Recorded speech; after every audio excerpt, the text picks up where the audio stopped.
Hi everyone! In the last few months, I've been working on building a fruit marketplace app where you can buy and sell fruit from your neighbors. However, it's gone beyond the point where people are listing things in the app that we don't want to allow, and there isn't a system in place to prevent that. And then on top of that, the listings that we do allow, users are using either AI generated images or stock images that they found online. Overall, we want to improve the quality of the listings that people are putting on the app, and we don't want to do that manually, so using AI will help us a lot. With this real world problem in mind, this is the exact thing that you could solve with Seclai, and that is the premise of today's video. I'm going to be demoing a listing moderator app where you could upload an image and then get a result whether it should pass or fail. So let's get to it.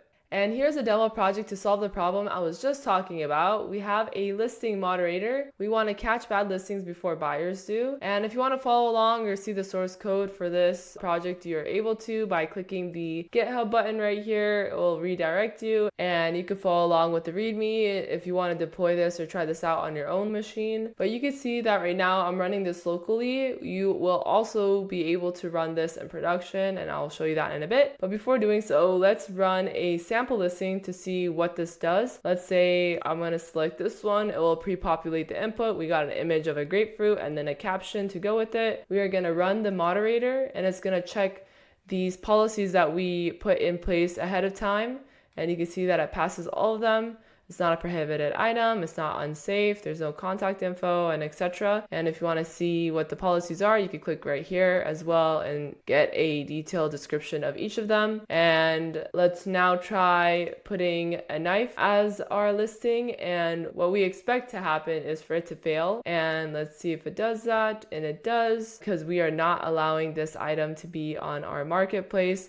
And what it's doing is we have a agent that's running this using GPT 4.1, and it's taking a look at the image in addition to with the caption to make sure at least whatever it's saying here is what's describing in the image. But for this case, it doesn't really matter because the image isn't allowed on the platform. And then we could also see a JSON output of the results, and we could use this in the code if we want to do whatever, whether it be stop or prevent a user from adding this listing or flag it on our end. And now I'm going to go to the Seclai site, which is where I have the agent set up. So we are taking this input, putting it through an agent. You can see we have a dynamic input agent in Seclai. We have a prompt call where it's doing the check. We selected the GPT 4.1 model, and here is the prompt that we're using in order to give us the output that you saw on the JSON tab,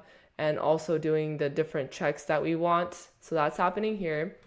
And then we are then streaming the results to our UI. And then we are using the Seclai SDK for JavaScript to integrate this into our Astro project, which this is being run on. And you can see in the tech stack and the README if you want to get more info. But I just wanted to dive in at least on the development side. The great thing about Seclai is you have observability.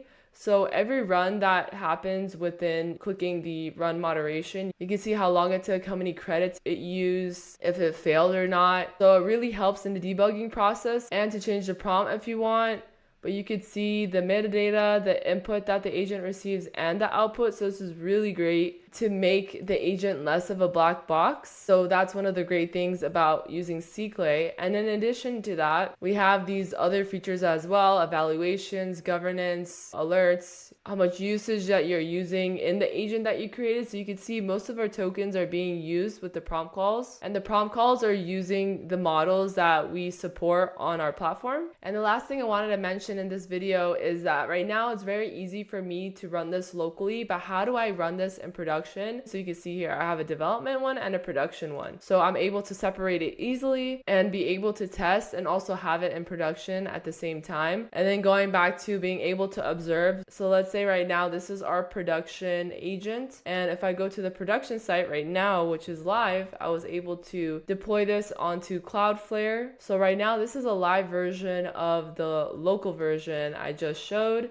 If we click on the production link, we could go ahead and click on the knife one again, and let's run it. So right now it's running it. And if we go here, go to traces, you can see right now it's processing the agent, and we can see where it is, and it looks like it completed it. If we go back here, we can see the output, and it said that it failed, the same exact response we got locally. So that's a great thing in terms of consistency and being able to deploy it easily. You don't have to worry about changing any major code. It's easy to change different models if you want, and in order to debug and test out different prompts, it's easy to do that. So this is a great example on how you could leverage Seclai in order for you to ship AI into your products, and not only that, be able to observe and debug your output easily. Keep an eye out for more videos where I go more in depth. Thanks for watching.